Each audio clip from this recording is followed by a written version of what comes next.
Hello gang, Tattooed Biker here with you, and tonight I've got an assortment of strange and unidentified cryptid reports to share. First, a witness in Alberta shares a childhood memory when she's lying in bed and she observed an unknown entity crawling out from her closet. Next, a witness from Tennessee describes a deer-like creature while driving to work early one morning. And then a couple exploring an infamous bridge near Corydon, Indiana, witnesses a pale, black-eyed humanoid digging underneath it. And finally, a witness recalls encounters with a winged cryptid in a park near his house while he was in his teens. So you better grab your gear. Let's ride.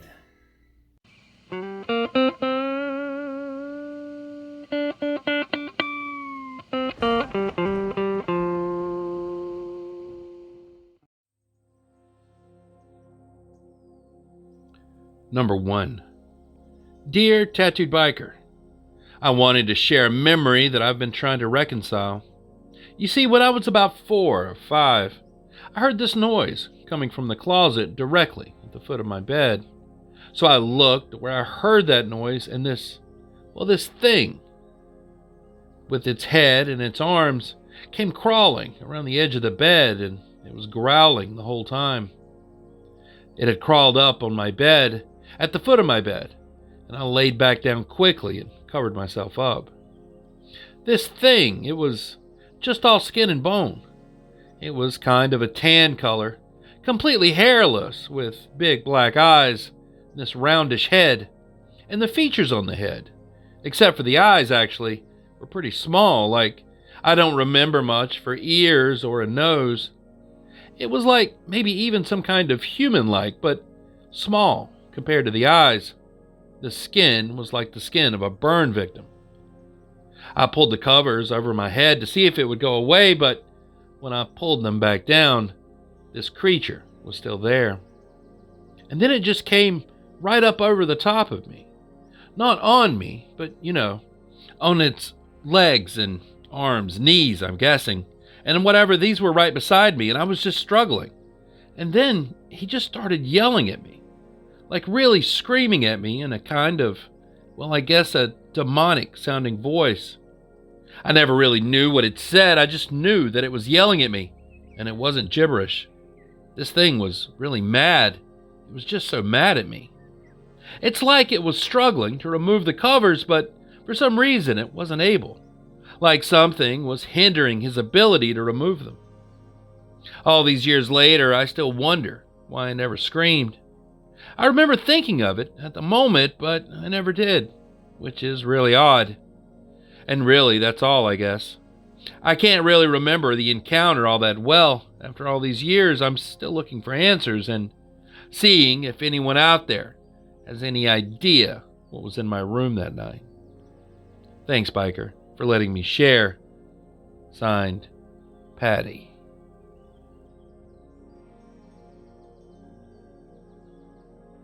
Number 2. Hey TB, my sighting occurred outside of Burgess Falls State Park, Tennessee. It was the fall of 2021, and I was driving to work in the early morning, pre-dawn hours. The road is pretty much the main road through the area, and deer are a pretty common sight year-round here. So, as I was driving to work, on my left, I saw the familiar silhouette of a deer about to cross the street, and I slowed down a bit to compensate and prepare for any more of the herd that might decide to follow it across the road. It was far enough away that I didn't have to slow too much, but maybe 5 or 10 miles per hour slower, so not a huge shift, just enough to let it pass. So it runs across in front of me, and only as I pass it and my headlights hit it, better do I realize that something is very, very off. Of course, by then, it's too late for a detailed look as I can't stop. This thing, it was almost solid white. I'll be willing to concede that maybe it was an illusion of the headlights in passing as well as that albino, and light colorings do happen on occasion. However, its proportions were just so off. It had an approximation similar to a llama or an alpaca, but that is not what it was. It simply had a similar build. Its legs were just ever so slightly too long for a deer, and its neck was very, very long. It was at least a head or two taller than my car. And all that in hindsight details, however, from what set my alarm bells off, which was the way it was walking. Anyone familiar with deer knows how they usually bound and run across a street. This thing did what only I can describe as a sort of prancing. If you've ever seen a dog do that little run where their legs are cartoonishly pittering fast together, but they aren't bending their knees, this is what it kind of looked like. It really spooked me bad, and after I passed it, I was forced to just stop and sit there on the side of the road, trying to wrap my head around what I'd just seen. Thanks. Signed, Jake.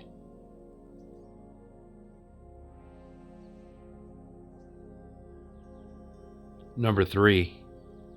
Dear Biker, this happened in Corydon, Indiana in the summer of 2017. My wife and I had heard stories of the legend of Lickford Bridge and had decided to check it out for ourselves. The story goes that back in the day, the man who used to own the land would take his workers to the bridge and then slit their throats before dumping their bodies into the river below.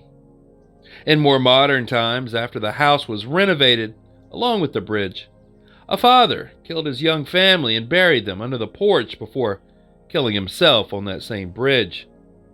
There are apparently police records from the time, and you can see where the porch of the house has been dug up. So it was around 1 a.m. when we decided to go. It was a humid and rather hot summer night, and we were driving with the windows down in a black car. As we turned down Lickford Road to go to the bridge, which was pretty far back in the boonies, it started getting colder. By the time we arrived at the bridge, it was cold enough to see your breath. After crossing the bridge, we noticed what had to have been thousands of fireflies in the trees, looking like twinkling Christmas lights. Even after going to the house, we never felt any sense of dread or fear, just a general spooky vibe from an abandoned building. On the way back towards the bridge, just as we were about to cross, we heard a noise off to our left, down by the bank. I figured that it sounded like a deer hoofing the ground or something. As we went closer to investigate, it became more clear it was the sound of digging, and the dirt was occasionally being thrown into the water. When I shone my flashlight down at the bank, we saw what appeared to be a person in a squatting position and rapidly throwing dirt over their shoulder while digging furiously. Upon closer inspection, this figure was pale white and completely emaciated. As my light traveled up its back and came closer to its head, it suddenly stopped, and its head shot up quickly as it briefly turned around to face us. All I can remember seeing were sunken, very black eyes. We made a break for the car then. Now the black car was covered in dust from the dirt road leading to the bridge, and when I shined my light on the car, I could see several handprints with elongated fingers. We drove away in a mad dash, and we vowed to never return. Thanks. Signed, Brad.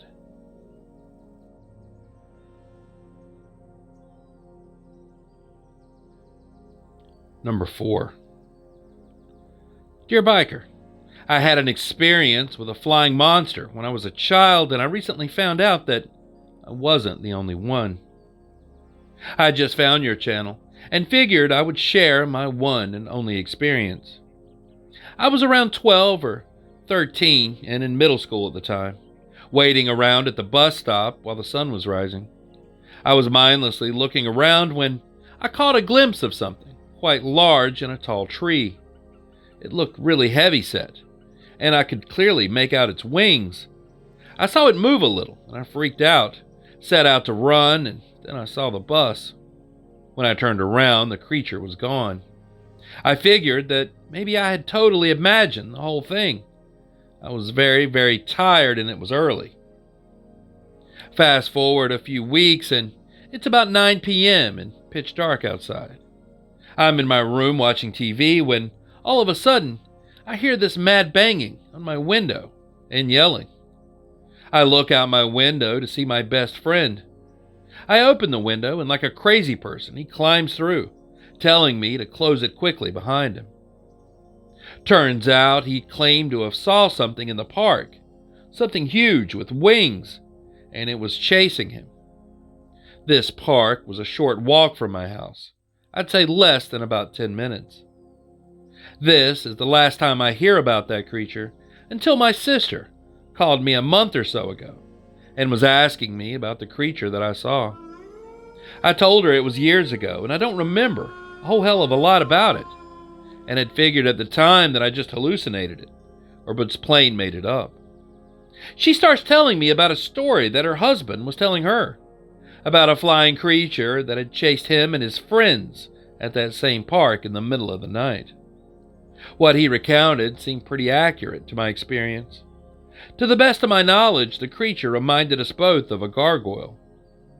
I can try to recount more, or maybe get more details from my brother-in-law if there's any interest. Thanks for reading. Signed, Timothy. And there it is. 4 true cryptid encounter stories from viewers just like you. I can't wait to see your thoughts and theories about these down in the comments below, but please, keep it respectful to the witnesses. And if you've had a brush with the unexplained and would like to share your experience, just send it to the email address in the description and your story might just wind up in a future video. Anyways, thanks for riding with me tonight. I sure do appreciate you. And until next time, stay curious, stay vigilant, stay safe, and I'll be seeing you on down the road a ways. Biker, out.